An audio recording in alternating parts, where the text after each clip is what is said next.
एक बात बताइए, जब आप लोगों ने यहाँ पे परेश को जख्मी हालत में देखा था तो उसके साथ में कोई था या किसी को आते जाते देखा हो? नहीं साहब, वो अकेला ही था।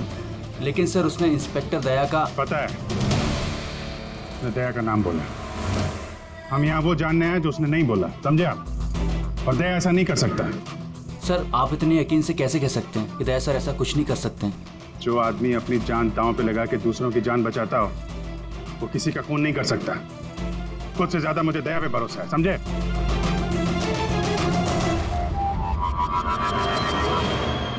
आसपास चेक करते हैं, शायद कोई सबूत मिल जाए।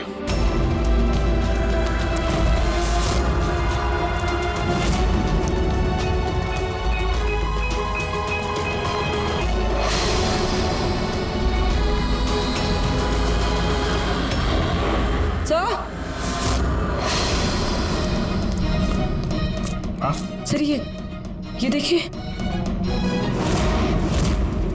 ओह नो, है कौन ये? जिंदा है।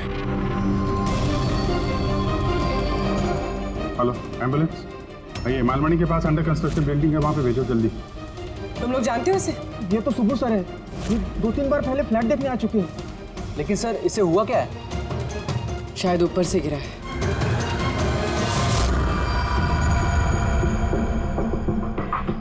ऊपर से गिरा है या फिर गिराया गया है? पेशेंट की कंडीशन स्टेबल है, ये बहुत जल्द होश में आ जाएगी। गुड।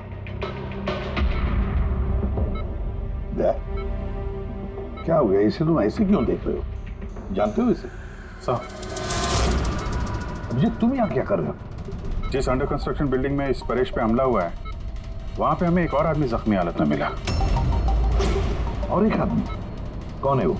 तो वॉचमैन बता रहा था उसका नाम सुबू है, वहां पे 2-3 बार आया था मकान देखने के लिए। उसके हाथ में से हमें ये कपड़े का टुकड़ा मिला है। अच्छा, छोड़ दो मुझे मत मारो, छोड़ दो मुझे, मत मारो मुझे, छोड़ दो मुझे। परेश? परेश, मैं एसएमपी प्रद्युमन, सीआईडी से। घबराओ मत, तुम्हें कोई कुछ नहीं करेगा, हम तुम्हारे साथ हैं। दया, दया छोड़ दो मुझे, दया छोड़ दो मुझे, मुझे मत मारो दया।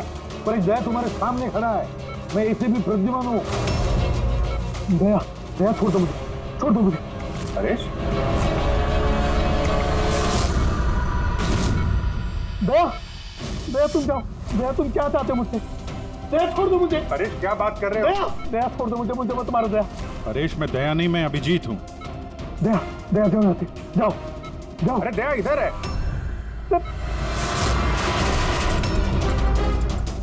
दया छोड़ दो मुझे, मुझे मत मार दो दया। परेश इधर देखो, हम पहले मिल चुके हैं, तुम जानते हो मुझे। दया, छोड़ दो मुझे, मुझे मत मारो। तुम सब दया, मुझे मत मारो। डॉक्टर, दया छोड़ दो मुझे, डॉक्टर, दया छोड़ दो मुझे, मार दया। डॉक्टर साहब, देखिए ना क्या हो गया इसको? दया छोड़ दो मुझे, एक मिनट, सब दया, सब दया छोड़ दो। नहीं होगा तुम्हें। छोड़ दो, एक मिनट। सब दया हो तुम, सब दया हो तुम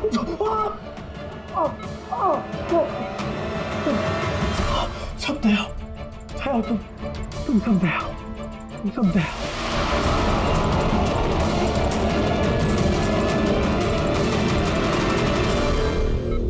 ये चक्कर है क्या? और हर किसी के चेहरे में उसे मेरा चेहरा नजर आता है। हाँ वही तो, इसलिए जब उसने उस आर्किटेक्ट को, उसके असिस्टेंट को, उस वॉचमैन को देखा तो ऐसे बर्ताव करने लगा जैसे उसने भूत देखा है। और उसके दिमाग का भूत दया तुम हो, तुम।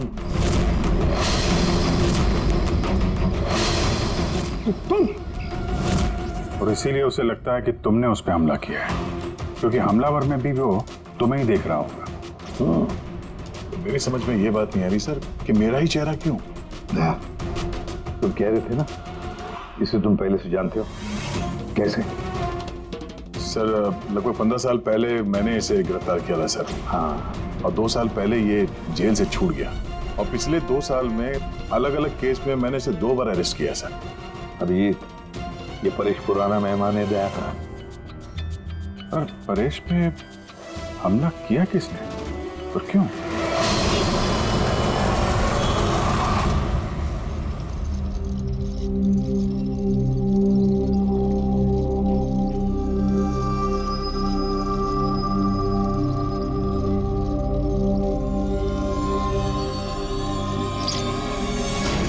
अरे मैडम जरा ध्यान से।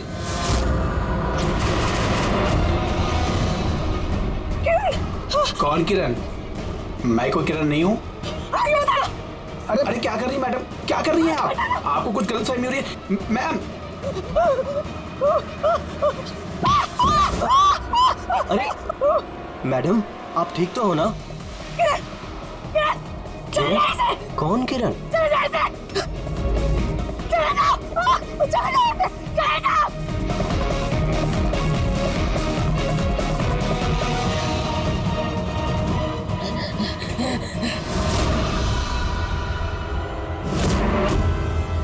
क्यों सुबह, कैसी तबीयत है तुम्हारी? सर, पैर की हड्डी टूट गई है और बाकी इधर उधर थोड़ी सी चोटें लगी हैं। मुझे एक बात बताओ, क्या हुआ था उस दिन? हाँ? वो आदमी सीढ़ियों से भाग रहा था जब मैं उससे टकराया, और जब मैंने उसके हाथ में चाकू देखा तो मैंने शोर मचाया और उसे पकड़ने की कोशिश की, लेकिन तब उसने मुझे धक्का दे दिया और मैं नीचे गिर गया। उसके बाद सर कुछ याद नहीं। सुबह, तुम्हारे हाथ में से हमें वो जो एक कपड़े का टुकड़ा मिला था, लाल कलर की चौकड़ी का, क्या वो उस आदमी की शर्ट का टुकड़ा था? जी सर, शर्ट पहना था उसने वो, और हाथापाई के दौरान शायद वो मेरे हाथ में आ गया था। अच्छा ये बताइए, उस आदमी का चेहरा देखा था? सब कुछ इतनी जल्दी में हुआ कि कुछ याद नहीं। ठीक है, अब तुम जाओ, अगर जरूरत पड़े तो हम तुमसे फिर मिलेंगे, ठीक है? Please, thank you sir. जाओ।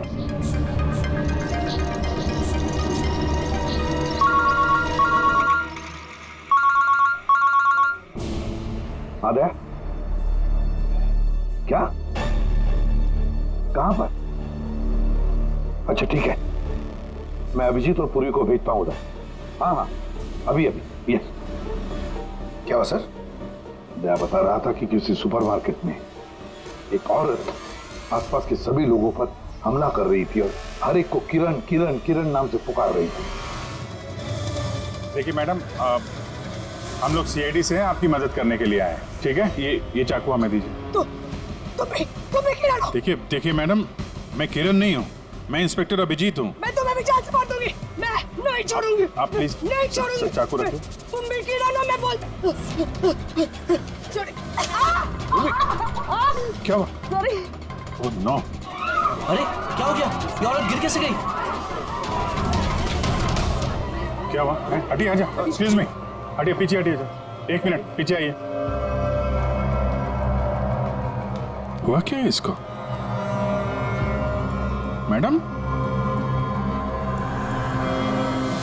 सुनिए क्या हुआ इसे? मैडम। सर ये तो मर चुकी है। क्या? इसके शरीर में टेट्राकोटॉक्सिन या ब्यूरारे नाम का जहर इंजेक्ट किया गया था, जिसकी एक बूंद भी जानलेवा हो सकती है। मगर ये जहर तो हमारे देश में आसानी से नहीं मिलता ना। सिर्फ उसे ही मिलता है जो बड़ा रिसर्च कर रहा हो। तो भगदड़ में किसी ने वो पॉइजन इसे इंजेक्ट कर दिया। मगर एक काम करो, इस हादसे के वक्त का जो सीसीटीवी फुटेज है ना, वो अच्छी तरह से चेक करो। खूनी की तस्वीर उसी में मिलेगी सर। और सर इस परेश का क्या? इसे हर जगह मैं ही क्यों दिखता हूँ? सालू के साथ मुझे तो ये केमिकल की बहुत बड़ी गड़बड़ लग रही है। ठीक कह रहे हो फ्रेडी, बस ये वाकई किसी खास केमिकल की वजह से, क्योंकि मुझे इसके और परेश के दिमाग में एक अलग किस्म का केमिकल मिला है। तुम्हारे कहने का मतलब है कि इसी केमिकल की वजह से इन दोनों का बर्ताव एक जैसा और एक ही चेहरा इन दोनों को दिखता है। हाँ बस, और मैं इस केमिकल को और डिटेल में समझने की कोशिश कर रहा हूँ। मतलब जब तक इस परेश के दिमाग पर इस केमिकल का असर रहेगा, हमें कोई जवाब नहीं मिलेंगे। और अभिजीत, ये कपड़े का टुकड़ा जो आपने हमें दिया था, इसमें से भी हमें कुछ मिला है। कमाल है तारिका जी, आज तो फोरेंसिक में एक के बाद एक सबूतों का खजाना हाथ लग गया है। क्या मिला क्या आपको? ये कॉटन का कपड़ा है और इसके रेशो में आटे के कुछ ट्रेसेस मिले। आटा? सिर्फ आटा? सिर्फ आटा। हाँ वाकई खजाना तो हाथ लगा है। आटा। सर ये फोटोग्राफ है सर। ये जितने भी लोग हैं इनमें से किसी ने उन्हें पॉइजन का इंजेक्शन दिया सर। अब और एक काम करो, ये जितने सारे लोग हैं ना, इन सब की मूवमेंट ट्रैक करो शॉपिंग मॉल में। खून होने से पहले ये लोग कहाँ थे, कहाँ से आए, क्या क्या कर रहे थे, और खून होने के बाद में देखो ये लोग कहाँ कहाँ गए। ओके?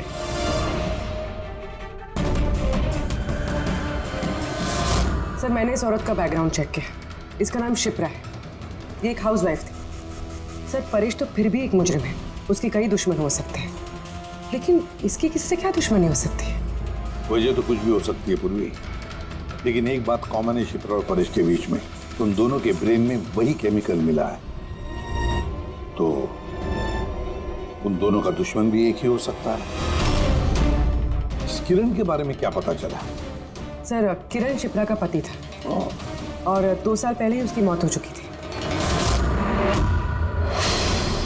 सर किरण शिप्रा को काफी मारता पीटता भी था। कोई ना कोई बात तो है इस परेश और शिप्रा के बीच में, कोई कॉमन बात, जिसकी वजह से ये दोनों भी उस खूनी के निशाने पर आ गए। क्या हो सकती है वो कॉमन बात?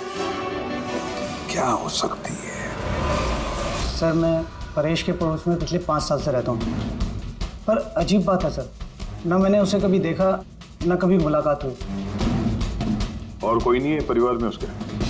सर उसके पिताजी थे जिनकी मौत तब हो गई थी जब वो जेल में था, और कोई नहीं है। सर शिप्रा का हस्बैंड बहुत स्ट्रिक्ट था, वो उससे मिलना तो दूर किसी से बात तक करने अलाउ नहीं करता था। इनफैक्ट वो तो उसको मारता पीटता भी था। सर उसके हस्बैंड के डेथ के बाद ना मैंने बहुत कोशिश की कि मैं उससे बात करूं, उससे पूछूं, लेकिन उसने इंटरेस्ट नहीं रखा। अच्छा उसका कोई करीबी दोस्त, कोई रिश्तेदार नहीं था क्या? सर मुझे नहीं लगता कि होगा। अच्छा। शिप्रा और परेश दोनों की जिंदगी में एक बात कॉमन, दोनों जिंदगी में अकेले थे, ना कोई दोस्त ना कोई रिश्तेदार। सर दोनों में एक चीज कॉमन है। क्या?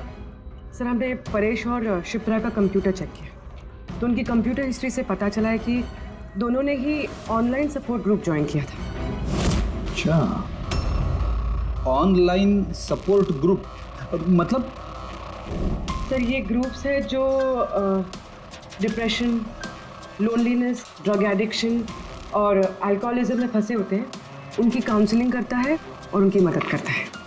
सर शिप्रा ने 2 हफ्ते पहले ही एक ऐसा ग्रुप ज्वाइन किया था जो शादीशुदा जिंदगी में परेशान लोगों की मदद करता है, और परेश ने अपने अकेलेपन से निकलने के लिए पिछले महीने ही ऐसा ग्रुप ज्वाइन किया था।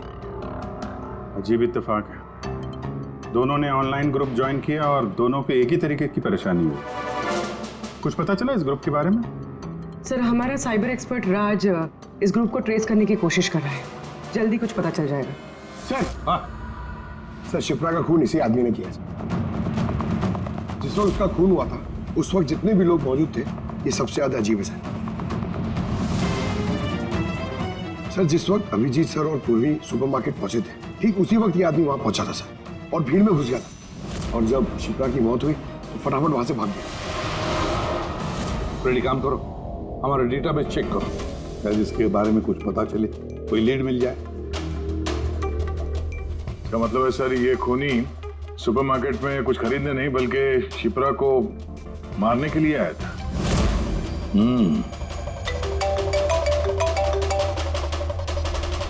हाँ राज, ओके ठीक है, तो तुम मुझे एड्रेस SMS कर दो।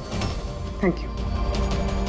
सर साइबर एक्सपर्ट राज का फोन था, उसका कहना है कि ये दोनों ग्रुप्स एक ही IP एड्रेस से बनाए गए हैं। एक ही कंप्यूटर से? हाँ सर। IP का एड्रेस मिला है? हाँ सर, अंधेरी में एक प्रिंटिंग शॉप है, ये दोनों ग्रुप्स वहीं से बनाए गए हैं। बस तो फिर अभिजीत, तुम और पूर्वी जाओ वहां पर और देखो कौन है इस सबके पीछे और उसका क्या कनेक्शन है। सर, क्या सोच रहे होते हैं? सर नहीं, पंकज ने भी बताया कि वो खूनी शिप्रा को मारने के इरादे से ही आया था। तो फिर सर उसे पता कैसे चला कि शिप्रा वहाँ सुपरमार्केट में है और वो लोगों पे हमला कर रही है? वो शिप्रा को फॉलो कर रहा होगा सर।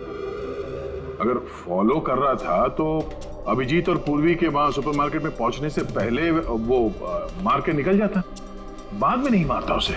अभिजीत को सुपरमार्केट पहुंचने में 20 मिनट लगे और खूनी को भी वहां पहुंचने में 20 मिनट लगे।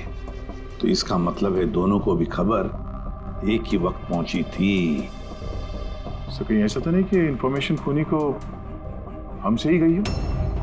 हमारे यहां से इंफॉर्मेशन? हाँ, हो सकता है। क्या कहीं ऐसा तो नहीं कि जब हम परेश को देखने गए थे हॉस्पिटल में, उस वक्त खूनी वहां पर मौजूद था और उसने मेरी बातें सुन ली हो? खूनी हॉस्पिटल में कर क्या रहा था? दया, परेश खूनी के हाथों पहले तो बच गया था। हो सकता है खूनी अपना अधूरा काम पूरा करने हॉस्पिटल आया था, परेश को खत्म करना चाहता था इसलिए।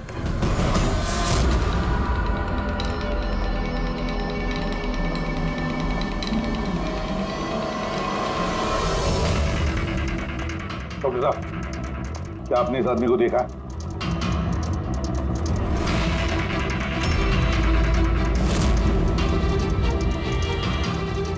भाई साहब, ये आदमी को देखिए जरा।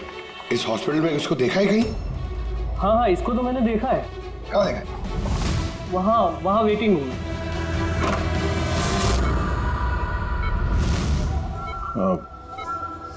क्या कोई आया था क्या?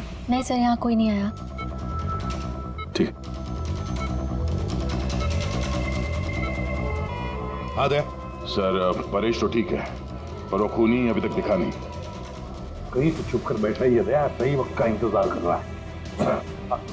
वेटिंग रूम में भी चेक किया सर, वहाँ भी कोई नहीं है। तो यही पता है, पर कहाँ छुप कर बैठा है ये?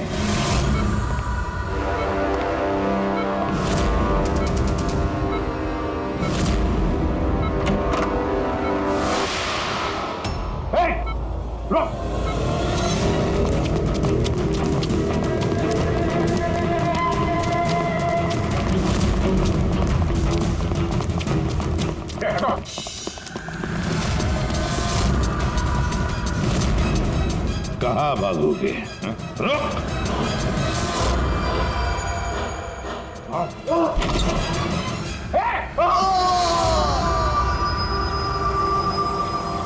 My God. हाँ भाई, क्या मिला? सर ये दोनों साइड डिलीट किए जा चुके हैं, अब वो ऑपरेशनल नहीं है। मतलब अपराधी ने सबूत मिटा दिया? जी सर, पर सर कुछ इंटरेस्टिंग चीजें मेरे हाथ लगी है। क्या? ये देखिए सर, इसी आईपी एड्रेस से, इसी कंप्यूटर से उस तरीके के 6 और ऑनलाइन सपोर्ट ग्रुप बनाए गए हैं। तो लोगों को फंसाने के लिए ऐसे कई ग्रुप बनाए गए हैं? बिल्कुल सर। सर बाकी ग्रुप डिटेल में चेक कर लेता हूँ। मतलब सर परेश और शिप्रा के अलावा और भी कई लोग हैं जिन्हें इन लोगों ने फंसाया है। मगर सर मकसद क्या हो सकता है इस तरह से साइट बना के लोगों को टारगेट करने का? वही केमिकल से रिलेटेड कुछ होगा। ये कुछ मिला रजिस्टर में? हाँ सर।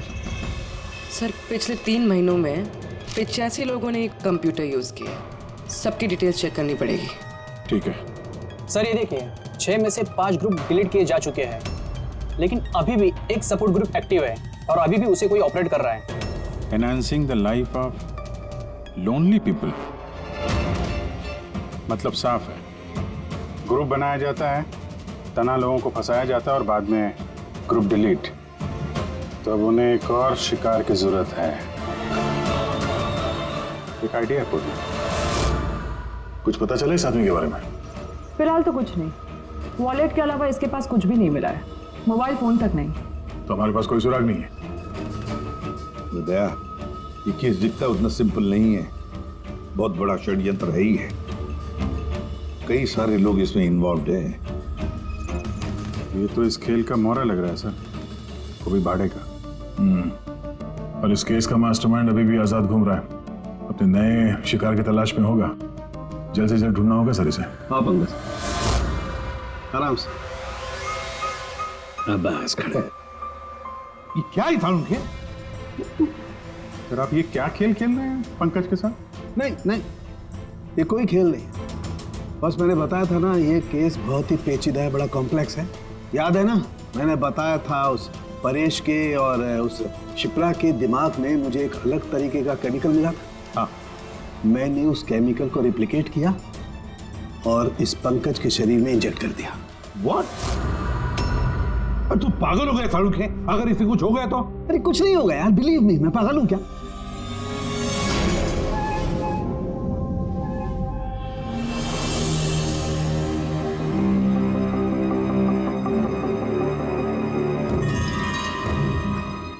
पंकज, अब आंखें खोलो, देखो तुम्हारे सामने कौन खड़ा है। तो फ्रेडी सर है। ग्रेट, ये फ्रेडी सर है ना। अब इस तरफ देखो पंकज, यहाँ कौन खड़ा है?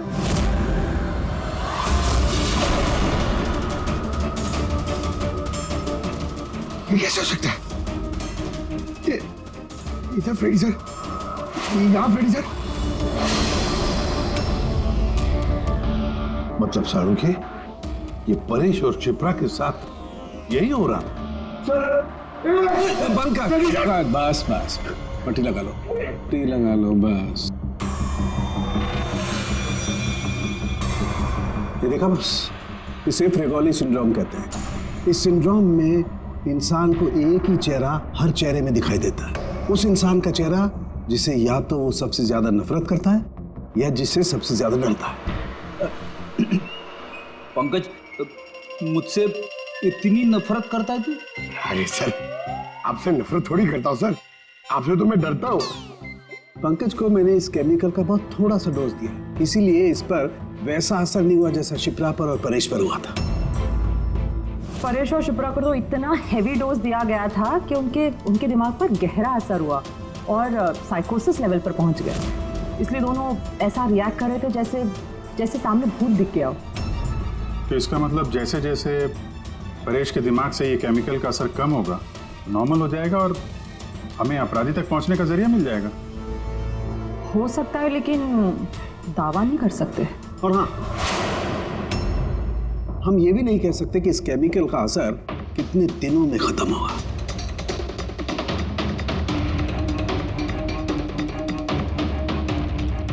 अगर हम परेश के ठीक होने का इंतजार करेंगे तो बहुत देर हो जाएगी।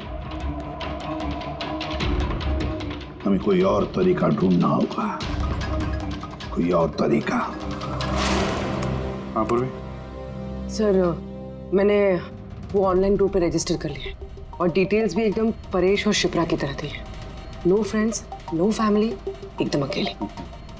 उन लोगों को ऐसे लोगों की तलाश है। ये तुम्हारा ट्रैक है, इससे पता चलता रहेगा तुम्हारे मोमेंट के बारे में। और ये तुम्हारा कैमरा। हमारे पास सिर्फ ये वॉलेट है सर, उस आदमी की पहचान और असलियत जानने के लिए, और ये कुछ चीजें मिली है साथ में।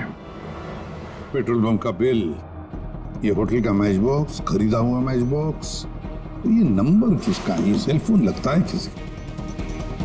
सर हम इस पेट्रोल पंप पे गए थे, वहां से पता चला सर ये आदमी महीने में 2-3 बार वहां पे आता है और सीसीटीवी फुटेज में हमने देखा कि वो अपने बाइक पे हर बार अलग अलग नंबर प्लेट लगा के आता है।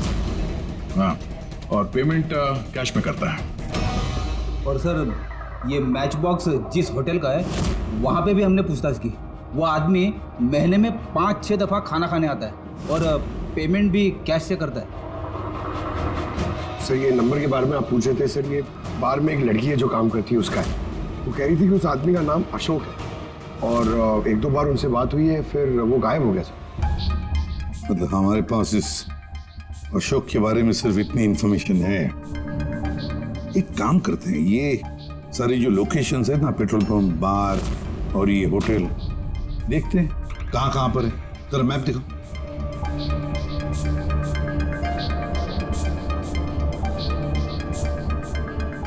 ये वो जगह है जहाँ पे वो पेट्रोल पंप है। सर यहाँ पे बाहर है सर। और सर ये होटल है। बार, ये होटल, पेट्रोल पंप।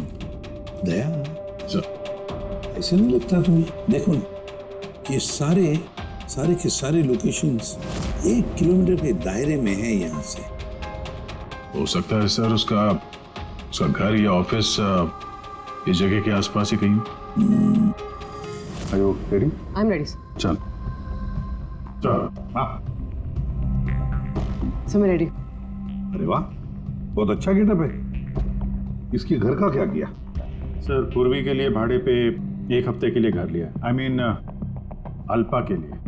अल्पा, ठीक है, गुड। लेकिन पूर्वी, चौकन्ना रहना, उनका पहला कदम क्या होगा हमें पता नहीं है। Yes. Good luck. Thank you sir. अब एक काम करते हैं, इस 1 किलोमीटर के दायरे में इस अशोक का फोटोग्राफ दिखाते हैं, सबको दिखाते हैं। शायद कोई निकले जो इसको जानता।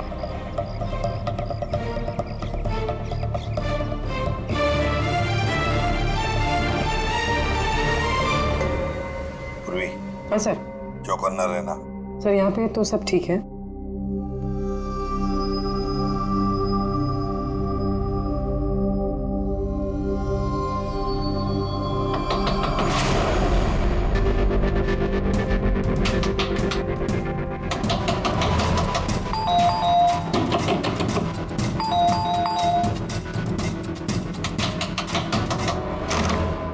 जी कहिए। वो मेरे पीछे ना कुछ गुंडे पड़े, मैं अंदर आ सकती हूँ प्लीज?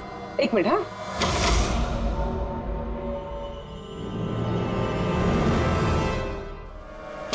हाँ आओ जल्दी आओ। क्या क्या क्या हुआ क्या तुम्हें? अरे ये तो आदित्य है, शिप्रा की पड़ोसी। वो एक्चुअली मेरे पीछे कुछ गुंडे पड़ गए थे, मुझे समझ नहीं आ रहा था, इसलिए मैं आपके घर आ गई। कोई बात नहीं। Thank you miss. अल्पा, और तुम? अदिति। बैठो। आप प्लीज मुझे 1 गिलास पानी देंगे प्लीज? अभी लाती हूँ।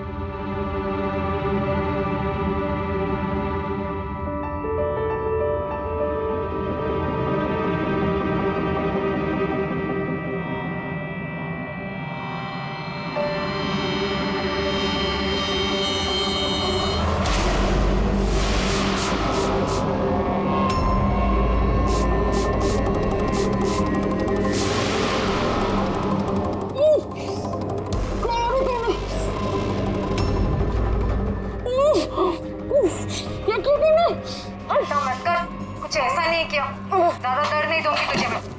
पूर्वी,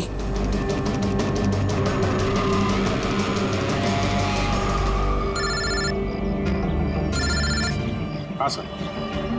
क्या शिप्रा की पड़ोसन अदिति? सर मैं फौरन वहां पहुंचता हूं। नहीं सर, अब अशोक का भी पता नहीं चला। ये सर, सब कुछ प्लान के मुताबिक तो चल रहा है। अब देखते ही आदित्य पूर्वी को कहां लेकर जा रही है। अरे ये क्या, ट्रैकर एक ही जगह पे मूवी नहीं हो रहा? कहीं ऐसा तो नहीं उन लोगों को ट्रैकर के बारे में पता चला हो, निकाल कर फेंक दिया हो? माय गॉड, अब तक पहुंचेंगे कैसे इन सब तक?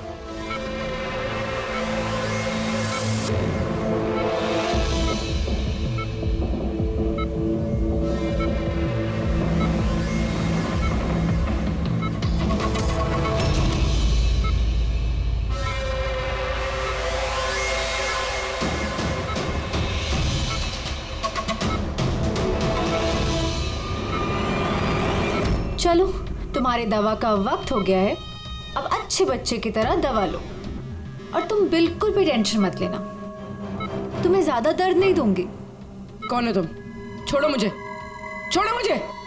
चिंता मत करो, मैं तुम्हें दर्द नहीं दूंगी। छोड़ो मुझे।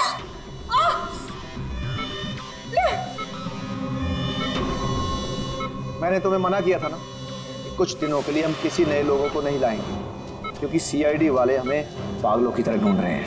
हमारी कोई भी लापरवाही हमें बहुत महंगी पड़ सकती है। सर अदिति का घर बंद था, दरवाजा तोड़ के हम लोग अंदर भी घुसे पर कुछ हाथ नहीं लगा सर। इस अशोक का भी कुछ पता नहीं चल रहा है। सर ऐसा लग रहा है हमारे लिए सारे रास्ते बंद हो गए। नहीं फ्रेडी, हमारे लिए कोई रास्ता बंद नहीं होता, हम सीआईडी वाले रास्ता बनाते हैं। सर वो लोग कहीं पूर्वी को केमिकल इंजेक्शन ना दे दें। नहीं, कुछ नहीं करेंगे वो लोग, पूरी को कुछ नहीं होगा। कोई तो बात हम मिस कर रहे हैं, कोई तो बात है जो हमसे छूट रही है, पर क्या हो सकती है वो बात?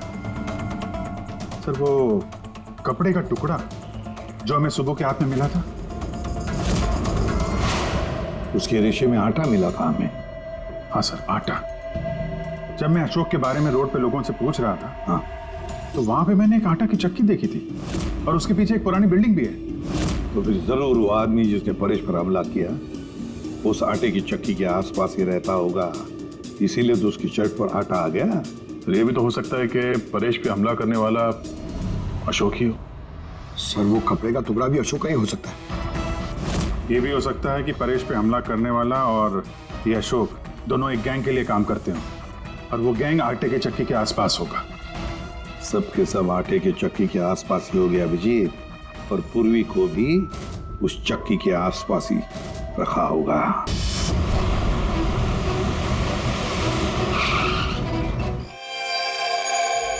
कोई अपने जगह से नहीं लेगा, कोई भी नहीं। पूर्वी कहाँ है? अदिति, पूर्वी कहाँ है?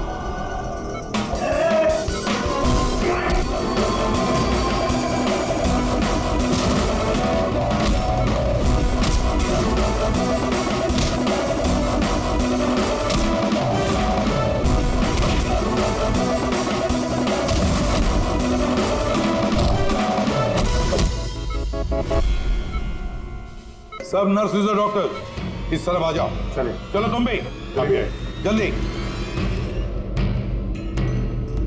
डॉक्टर आदिति, पूर्वी कहाँ है? पूर्वी कहाँ है?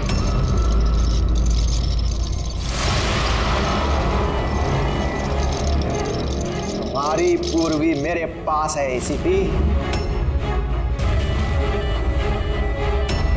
शंभू तुम? मैं, जिसे तुम लोग यहां वहां खोज रहे थे ना, वो तुम लोगों के साथ ही था। मुझे देखकर अफसोस तो हो ही रहा होगा ना।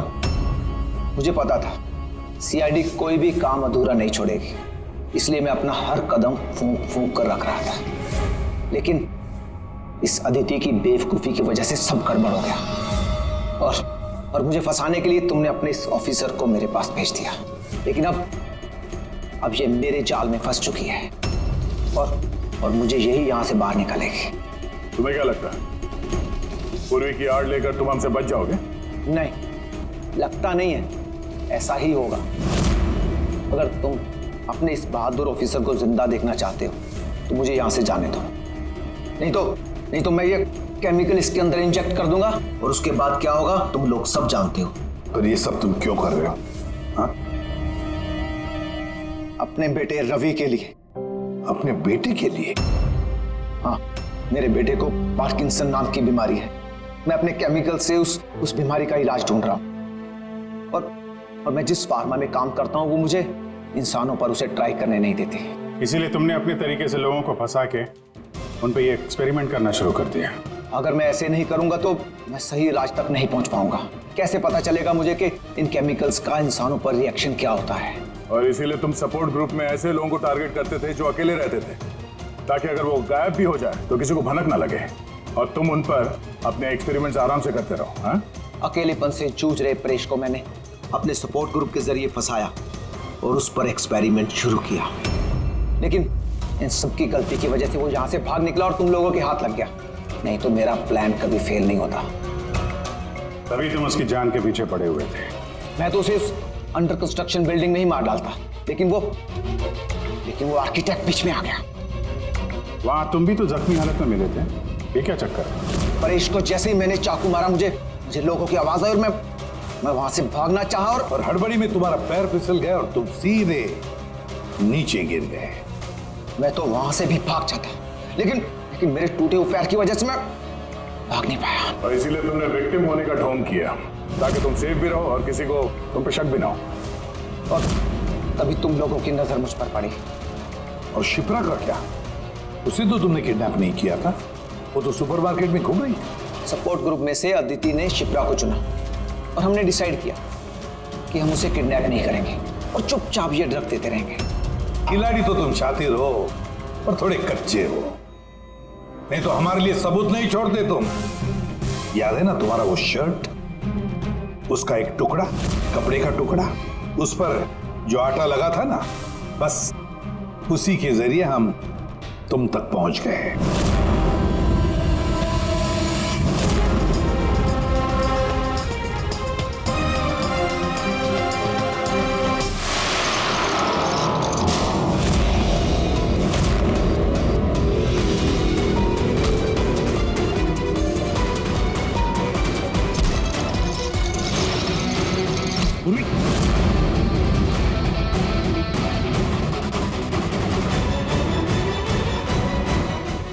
देखो, हाँ? क्या किया तुमने सुब्बू? कभी सोचा है? हाँ? अपने बेटे को बचाने के लिए तुमने न जाने कितने लोगों की जान दांव पर लगा दी, पर यह नहीं सोचा ना कि सही क्या है, गलत क्या है। तुम्हारे बेटे को तो हम अच्छी से अच्छी ट्रीटमेंट दिलवाएंगे, मगर तुम्हें जेल की सलाखों के पीछे बिठा देंगे। शायद फांसी का ऑर्डर भी आ जाएगा तब तक।